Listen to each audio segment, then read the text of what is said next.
제가 자주 여러분한테 인생은 해석이다 라는 말을 제가 자주 던졌습니다. 실제로 우리 사람들은 이 세상의 삶의 현장에서 비관적으로 내 문제를 보느냐 아니면은 낙관적인 그런 마음으로 현실을 보느냐, 더 나아가서 한 걸음 더 신앙적으로 하나님의 관점에서 이 세상을 보고 역사를 보고 내 자신의 문제를 보느냐 하는 것이 우리에게는 매우 중요한 것입니다. 그래서 우리가 내 자신이 당하는 이 어려운 문제를 어떻게 해석하느냐에 따라서 우리의 삶은 굉장한 다른 방향으로 갈 수가 있습니다. 하나님의 관점. 그래서 사람들은 말하기를 하나님의 수로 인생의 바둑을 두어라 그런 말을 합니다. 무슨 말이냐면 우리가 이 세상의 역사와 내 자신의 삶의 문제를 하나님의 수로 보자는 겁니다. 오늘 저는 여러분에게 하나님을 보여준 사람 요셉에 대해서 이야기를 하려고 합니다. 요셉의 이 이야기는 하나의 다큐멘터리, 실제적인 살아있는 리얼 히스토리입니다. 이 요셉의 이야기를 읽을 때마다 요셉이라는 인물에 대해서 참 너무너무 존경스럽고 너무너무 아름답습니다. 그래서 세상 사람들은 말하기를 우리가 역사 공부를 좀 해야 된다 그렇게 말합니다. 성경도 역사입니다. 히스토리입니다. 우리 이 말로는 그냥 성경을 역사 이렇게 또 다른 일반 세상의 역사도 그 역사라 이렇게 말하지만 그 독일어에서는 이 역사라는 말을 구분해서 사용합니다. 일반 역사를 가리켜서 독일어는 괴시테라고 하는데 반해서 이 성경이 말하는 구속사, 즉 하나님의 택한 백성들의 구원의 역사를 말할 때는 하일 괴시테라 그렇게 구분을 합니다. 그런데 오늘 우리는 이 요셉의 이야기가 하나님의 하일 괴시테, 곧 구속사라는 사실을 우리가 염두에 두면서 우리는 이 이야기를 보아야 될 겁니다. 사람들은 왜 역사를 공부해야 되느냐 하면 역사는 반복된다는 겁니다. 과거에 일어났던 사건이 그것으로 끝나는 것이 아니고 오늘 이 세상 우리 당대 우리 후대에 계속해서 역사는 반복이 된다는 겁니다. 그리고 역사를 통해서 우리는 삶을 배울 수 있습니다. 그러니까 역사의 교훈이죠. 그 역사의 교훈을 통해서 나는 이 시대에 이 역사 앞에서 어떤 마음의 자세로 살아갈 것인가, 그리고 역사를 어떻게 이해할 것인가, 그게 우리가 삶의 교훈입니다. 그리고 우리는 이 역사를 통해서 하나님의 구속사나 일반 역사나 할 것 없이 역사를 통해서 똑같은 실수를 반복하지 않기 위해서 우리는 역사를 배워야 됩니다. 흔히들 말하기를 성경을 설교하는 목사님들은 설교하는 그 내용이 귀에 걸면 귀걸이, 코에 걸면 코걸이식으로 그렇게 적용하더라 이런 이야기를 많이 들었습니다. 근데 사실은 그 말씀이 옳은 이야기입니다. 귀에 걸면 귀걸이고 코에 걸면 코걸이, 이엘령 비엘령. 예, 그것은 이 하나님의 역사가 우리의 삶에 어떻게 해석이 되어지느냐. 귀에 걸면 귀걸이가 될 수 있고 코에 걸면 코리가 되는 그 말이 비웃는 투로 이야기하지만은 하나님의 말씀은 그렇습니다. 적용을 어떻게 하느냐는 것입니다. 우리가 이 요셉의 이야기를 하나님의 구속사적인 관점에서 하나님의 입장에서 요셉의 문제를 우리가 좀 해석을 해야 됩니다. 우리는 하나님의 섭리를 믿는 사람들입니다. 이 하나님의 섭리라는 말을 제가 아마 우리 교회에서 제일 많이 쓰는 단어 가운데 하나가 하나님의 섭리라는 이야기를 많이 쓰는데, 성경을 볼 때 성경에 나타난 전쟁 사건이나 혹은 가난이나 혹은 그 비가 오지 않아서 흉년이 들거나 뭐 여러 가지 일어나는 이 잡다한 성경에 일어나는 모든 문제들을 우리는 비관론으로도 보지 말고 낙관론적인 그런 일반 사회적인 입장에서 보지 말고 우리는 하나님의 안경을 끼고 하나님의 눈으로 요셉의 이야기를 봐야 됩니다. 그러면 거기에는 엄청난 하나님의 섭리가 있습니다. 그러면 섭리가 뭐냐 할 때 저는 자주 여러분에게 이야기를 했습니다. 하나님이 이 세상의 역사에 친히 개입하셔서 이 역사를 움직여 간다는 뜻이 하나님의 섭리입니다. 하나님의 섭리라고 말할 때 하나님은 이 세상을 창조한 이후로 이 세상과 관계없이 독립적으로 떨어져 가지고 사는 분이 아니고, 하나님은 태초에 하늘과 땅 이 지구를 창조하신 이후부터 한 번도 이 역사를 떠나지 않고 하나님 우리와 함께 한다는 뜻입니다. 하나님 함께 합니다.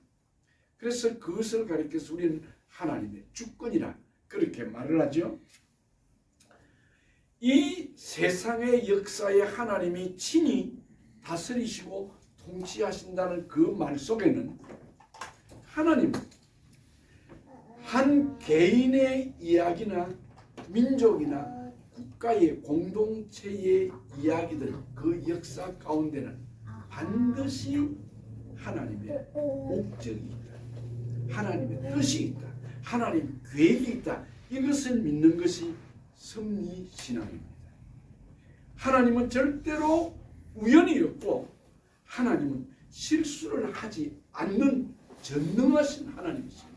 그러므로 우리는 오늘 아침에 이 요셉의 사건을 하나님의 섭리적인 눈으로 보면 이 모든 요셉의 이야기는 하나님이 친히 요셉을 이끌어 가시는 그 하나님의 역사의 교훈을 우리는 발견하게 될 것입니다.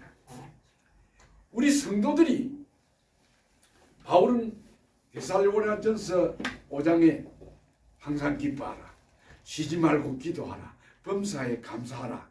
근데 범사에 감사할 수 있느냐는 겁니다.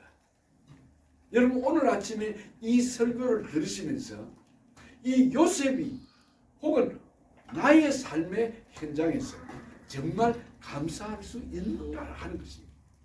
그러나 우리가 하나님의 섭리를 믿기만 하면, 하나님의 섭리 신앙을 가지고 있으면 우리는 감사할 수 있습니다. 왜냐하면 내 문제나 공동체 문화나 국가 민족이 모든 문제가 하나님은 이 세상 역사에 우연이 없다는 것, 하나님이 친히 모든 역사를 이끌어 가신다는 그런 말씀이지요. 그렇다면 오늘 우리가 이 요셉의 이야기를 보면서 요셉의 이야기에 나타나는 모든 그 사건의 주인공이 하나님입니다. 요셉이 물론 주인공으로 나타난다고 볼 것이지만 그렇지 않습니다. 요셉의 이야기는 창세기 36장부터 이제 계속 50장까지 나타나는데 이 요셉의 이야기의 주어는 하나님입니다. 여호와께서, 하나님께서, 그 말이 거듭거듭 나오는 것이 요셉의 이야기입니다. 그래서 요셉 이야기의 주어는 하나님입니다. 여러분들이 이 요셉 이야기를 잘 알고 있는데 왜 하필이면 하나님께서 요셉을 아이고 밀고 내려가게 하시고 그 애굽의 많은 고위 소위 부자들 고위급의 고위직에 있는 사람들 가운데 보디발이라는 사람이 요셉을 샀을까? 여러분 한번 생각해 보신 적이 있습니까? 왜 하필이면은 요셉이 애굽으로 가고 블레셋이 있고 모압도 있고 주위에 많은 나라들이 있었는데 왜 그런 나라에 안 가고 애굽으로 갔을까? 그리고 어쩌면은 그 많은 사람 가운데 보디발이 요셉을 사가지고 갔을까 하는 것입니다. 우리는 요셉이 그 많은 애굽 사람들 가운데 보디발이라는 사람에게 종으로 노예가 되어서 팔려간 그 사실 속에는 하나님이 큰 그림을 그리고 있습니다. 큰 계획이 있습니다. 그 주위의 많은 나라들 가운데 특별히 애굽으로 팔려가도록 한 거기에는 하나님의 목적이 있습니다. 뜻이 있습니다. 계획이 있습니다.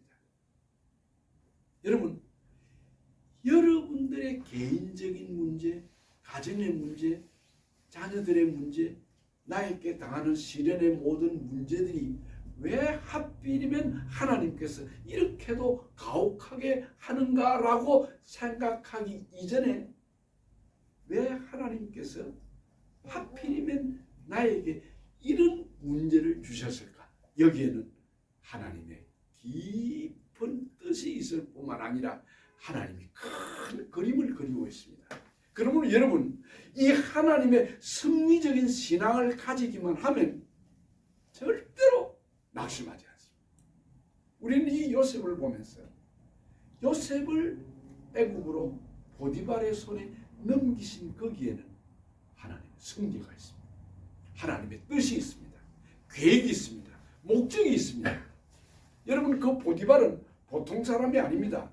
오늘로 말하면 아마 대통령 계모실장 좀 될는지 아니면은 비서실장 좀 될는지 잘 모르겠습니다만 시위대장 혹은 친위대장이라는 그런 말로 우리말로는 번역을 했는데 왜 하필이면은 요셉이 보디발이 요셉을 사갔을까 하는 가운데는 그 요셉이라는 인물과 보디발이 이 만남이 그게 우연이 아니라는 거예요. 하나님이 그 많은 사람 가운데 보디발을 택해서 돈을 주고 요셉을 사온 거기에는 하나님의 계획을 차근차근히 진행시켜가는 그런 과정이라는 것을 여러분이 알아야 됩니다. 그러므로 나를 요셉의 입장에 세워놓고 왜 내게 이런 문제를 주셨는가 하는 것은 하나님의 뜻이구나, 하나님의 목적이 있구나, 계획이 있다는 것을 믿고 감사하셔야 됩니다. 이 보디발이 보통 사람이 아니라 왕가의 바로 왕가의 최고로 가까운 거리에 그 왕을 모시고 사는 사람인데 요셉이 보디발의 집에 감으로써 앞으로 이 요셉이 어떤 사람으로 하나님께서 이끌어 갈 것인가를 어렴풋이 우리가 그림을 그려볼 수 있습니다. 하나님의 뜻이 있습니다. 나는 이 세상에 우연히 태어난 존재가 아니라는 것을 믿어야 됩니다. 그저 나는 저 길바닥에 돌멩이나 낙엽처럼 내 던져진 의미 없는 존재? 노! 아닙니다. 하나님이 이사야서를 통해서 우리에게 말해요. 나는 하나님 앞에 존귀한 자라는 겁니다. 존귀한 자.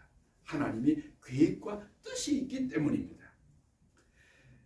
그런데 성경은 아주 이치에도 맞지 않는 모순적인 이야기를 합니다. 오늘 우리가 읽은 39장 2절과 3절에 보면 여호와께서 요셉과 함께 하심으로 그가 형통한 자가 되어 그 주인 애굽 사람의 집에 있으니 그 주인이 여호와께서 그와 함께 하심을 보며 여호와께서 그의 범사에 형통케 하셨더라고 이렇게 말이 있는데, 아니 요셉이 지금 종으로 팔려가지 않습니까? 노예로 지금 팔려가는 그 입장에서 하나님이 성경에 말하기를 하나님이 함께 하심으로 요셉이 형통했다 그랬습니다. 이게 무슨 형통입니까 이게? 우리가 이해할 수 없는 모순적인 이야기입니다. 하나님께서 보디발을 통해서 요셉을 사가도록 만든 거기에는 하나님이 요셉을 통해서 하실 일이 있기 때문입니다. 그런데 이 보디발이 요셉을 자기 집에 데리고 종으로 부려 이렇게 먹고 사는데, 가만히 보니 요셉이 하는 일이 범상치가 않습니다. 하는 일마다 요셉이 하는 일들이 아주 지혜롭고, 그리고 그 하나님을 믿지 않는 불신자인 보디발이 볼 때도 저 요셉이라는 청년에는 보이지 않는 어떤 위대한 신이 함께 한다는 것을 알게 된 겁니다. 그래서 제가 오늘 제목을 하나님을 보여준 사람, 요셉의 제목을 넣었습니다. 그렇습니다. 이 지금 요셉에게 일을 맡기면은 요셉이 아주 주인의 마음에 쏙 들게 일을 합니다. 그리고 주인이 뭐 시킨 그 일만 하는 것이 아니라 알아서 척척 일을 해 나갔을 보면서 보디발의 마음속에 이 요셉이 신임을 하게 됩니다. 이 참 여러분 중요한 이야기입니다. 창세기 24장에 보면 아브라함의 종 엘리에셀이 자기 주인의 아들 40살이나 나이가 되도록 노총각인데 그 결혼을 못하고 있는 이삭에게 주인의 자복감을 구하러 가는데, 구하러 가면서 이 엘리에셀이 하나님 앞에 기도를 합니다. 광야를 이렇게 걸어가다가 우물가에 앉아서 기도를 하는데, 어떤 기도를 하냐면, 하나님, 내가 여기에 물기르러 오는 소녀들을 만나게 될 텐데 그 어느 한 소녀한테 내가 나에게 물 좀 다오, 내가 좀 마시도록 물 좀 다오 하면, 하나님, 그 젊은 여자가 내게 물을 떠서 마시라고 줄 뿐만 아니라 내가 나귀에게도 물을 주겠다고 하는 사람을 만나면 그 사람은 주인의 자부감이라고 나는 믿겠습니다 하고 기도를 한 그대로 성경 여러분 창세기 24장이 그대로 이루어지거든요. 예쁜 리브가가 물을 기르러 와가지고 물도 달라고 하니까 물을 주면서 여기 있는 낙타들한테도 내가 물을 주겠다. 그때에 이 엘리에셀이 하나님 앞에 감사는 기도를 합니다. 여러분 마찬가지로 오늘 우리가 내가 맡은 일만 하는 것이 아니고 알아서 착착 일을 해내는 요셉을 보고 신임을 한 것처럼 여기 리브가라는 이 딸아이가 물 먹고 싶다고 하는 사람에게 물만 주는 것이 아니고 낙타에게도 물을 먹이겠다고 하는 한 걸음 더 나가는 그 여인의 인품을 본 거지. 요셉이 그렇습니다. 요셉은 주인이 시킨 일만 하는 것이 아니고 그저 시간만 보내고 그렇게 게으른 그런 종이 아니라 그 주인의 집에 종으로 팔려간 이후부터는 하는 일이 정말 은혜롭게 잘하고 있습니다. 우리가 요셉의 사건을 통해서 우리 자신들이 요셉처럼 지혜로워야 됩니다. 다윗이 골리앗 장군을 죽이고 사울의 그 궁중에 궁궐에 천부장으로 임명이 되어 가지고 사울왕 곁에서 큰 일을 합니다. 그런데 사무엘상에 보면은 이 다윗이 무슨 일을 맡게든지 지혜롭게 행하더라. 그런 말씀이십니다. 여러분, 우리가 지혜를 얻어야 돼요. 하나님 앞에 지혜를 받아야 돼요. 그게 가장 중요한 사건입니다. 여러분, 하나님께 지혜를 달라고 기도하십시오. 이 지혜는 많이 배운 사람이라고 해서 지혜가 많은 게 아닙니다. 못 배운 사람이라고 해서 지혜가 없는 게 아닙니다. 이 지혜는 하나님의 은사요 축복입니다. 그래서 여기 요셉이 하는 일마다 하나님이 함께하는 것을, 어떤 절대자 신이 함께하는 것을 보여주었습니다. 다윗이 그런 사람입니다. 리브가가 그런 사람입니다. 우리 성도들은 이런 사람이 되어야 됩니다. 이제 요셉이 주인의 신임을 받고 그 보디발이 요셉을 가정 총무로 삼습니다. 드디어 이제 하나님의 큰 그림이 차곡차곡 시작이 되는데, 하나님께서 보디발을 통해서 그 가정 총무를 삼게 한 거기에는 그때부터 요셉이 경영 수업을 경영자 수업을 받는 것입니다. 하나님은 적은 한 개인의 가정의 총무로 세웠을 뿐만 아니라 앞으로 요셉이 어떤 사람이 될 것인가를 보여주는데, 여러분 잘 아시는 대로 요셉이 감옥에 누명을 둘러쓰고 감옥에 들어갔지만 그 감옥 속에서도 그 전옥이 요셉에게 그 모든 중대한 임무를, 그 옥에 있는 죄수들을 관리하는 일을 맡깁니다. 우리는 여기서 가정 총무에서 감옥의 총무로 드디어 그 시간이 끝났을 때 하나님께서는 그를 애굽의 총리로 세워주는 것처럼 지혜로운 하나님이 함께하는 자, 하나님께서 리브가에게 혹은 다윗에게 또는 여기 요셉에게 하나님께서 지혜를 주셔가지고 신임을 받게 하는, 인정을 받게 하는 것입니다. 여러분, 이 사실을 우리가 반드시 기억을 해야 됩니다. 그래서 우리는 지혜를 얻어야 됩니다. 제가 여러분한테 지난 그 금요일 날 숙제 하나 냈죠. 카톡에 요셉이 언제부터 영적으로 철이 들었을까요? 라고 하는 질문을 던졌습니다. 여러분 생각해 보셨습니까? 우리 지난번에는 강 집사님이 대답을 하셨는데 이번에는 김 집사님 좀 생각해 보셨습니까? 생각 안 해보셨어요? 다른 분은 누가? 우리 장전도사님 한번 생각해 보셨어요? 네, 보디발의 감옥에 있습니다. 보디발의 감옥에 있을 때 영적 철이 들었다. 네. 또 다른 분, 강 집사님 하시는? 저는 그냥 보디발의 집에 들어갔을 때부터 우리 사모님. 팔릴 때부터 팔릴 때. 예, 다 보는 시각이 다릅니다. 요셉을. 근데 저는 그 생각을 했어요. 요셉이 언제 영적 철이 들었느냐?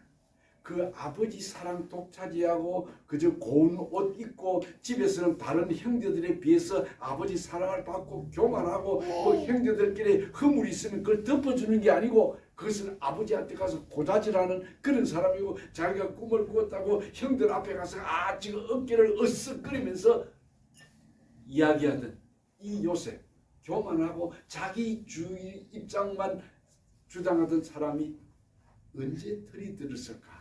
저는 한번 생각해 봤습니다. 요셉이 웅덩이에 빠지는 순간, 요셉은 그 웅덩이 속에서, 그 구덩이 속에서 하나님을 인격적으로 만났다고 저는 봅니다.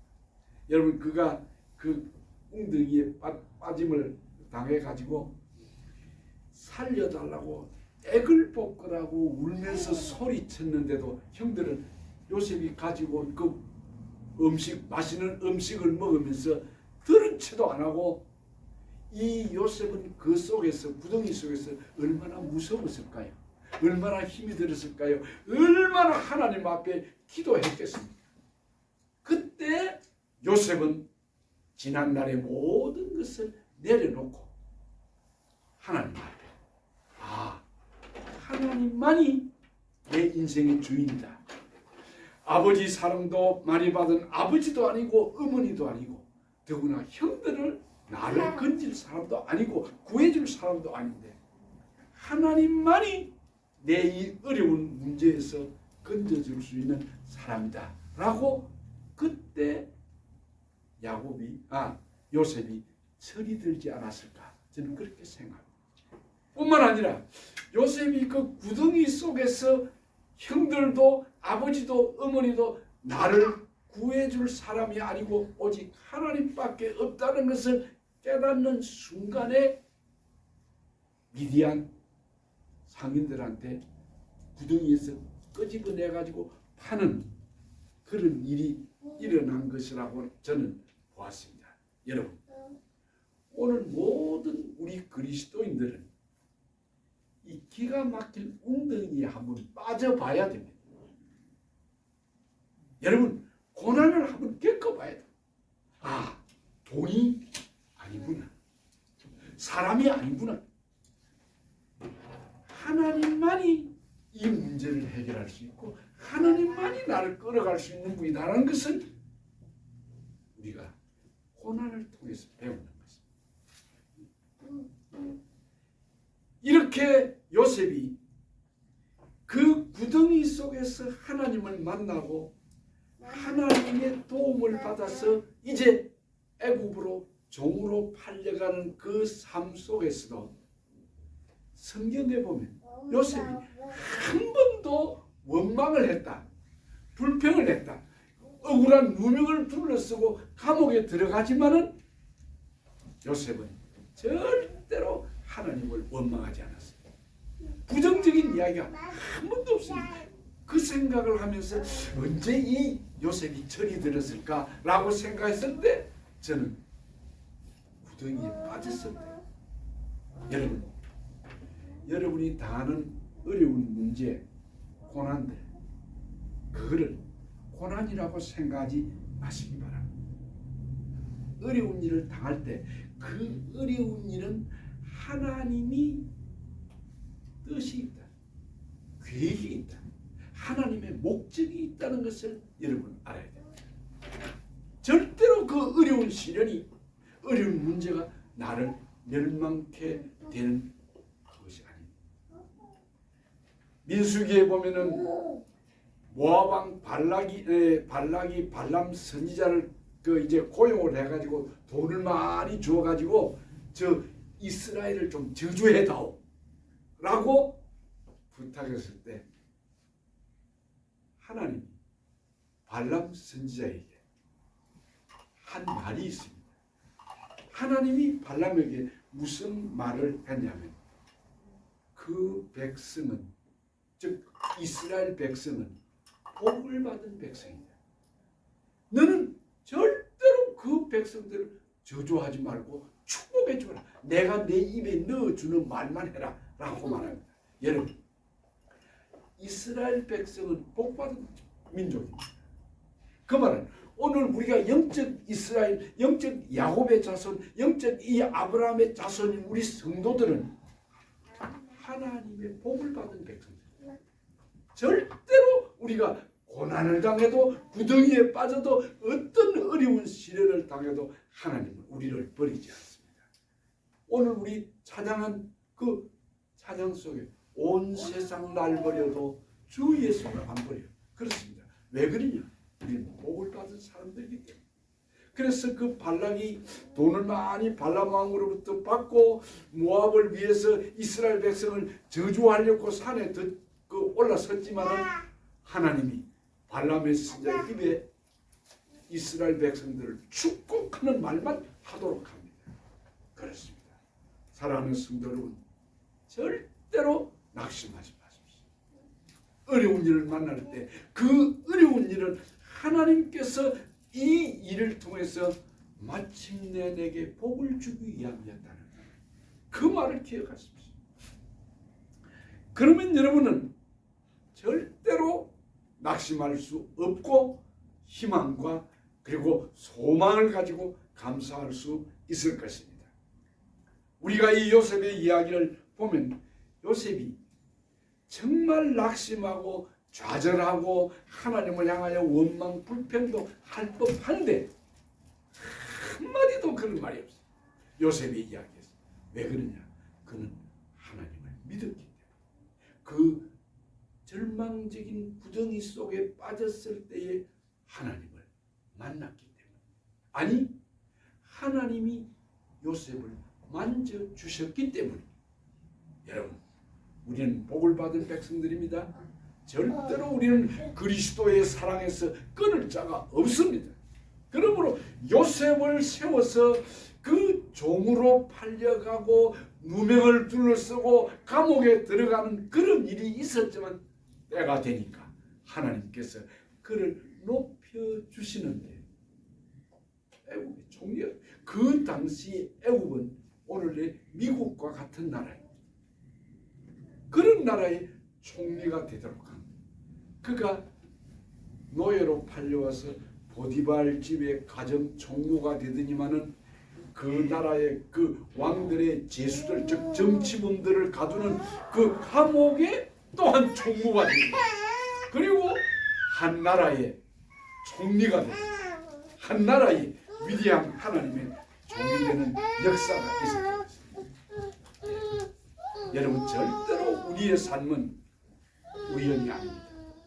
여기 요셉을 축복하신 하나님을 우리가 바라보면서 우리도 하나님 앞에 감사하면서 이 요셉을 마침내 복을 주시니까 하나님께서 애굽의 총리가 되도록 하신 것처럼 오늘 내게 당한 어려운 문제는 시련은 하나님의 큰 그림이 있다는 사실을 깨달으시고 감사하시기를